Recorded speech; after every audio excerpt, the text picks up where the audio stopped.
ఈరోజు గుడ్డు పులుసు ఎలా తయారు చేసుకోవాలో చూపిస్తాను. చాలా టేస్టీగా ఉంటుందండి.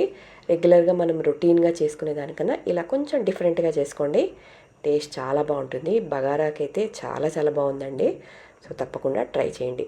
దీని స్పెషాలిటీ పచ్చిమిర్చి వేస్ట్ చేశాను కాబట్టి టేస్ట్ అంత బాగుంది. గ్రేవీ కూడా చిక్కగా చాలా బాగుంటుంది. ఈ వీడియో ఆల్రెడీ పోస్ట్ చేశానండి. ఎవరైనా చూడకుంటే చూడండి, లేదంటే కింద లింక్ ఇస్తాను. జస్ట్ మీరు ఆ లింక్ ప్రెస్ చేస్తే డీటెయిల్డ్ వీడియో వస్తుంది. స్కిప్ చేయకుండా చూడండి. సో ఇంకెందుకంటే ఆలస్యం, రెడీ చేసుకోండి గుడ్డు పులుసుని. టేస్ట్ ఎలా ఉంది అనేది కూడా తప్పకుండా కమెంట్లో షేర్ చేసుకోండి.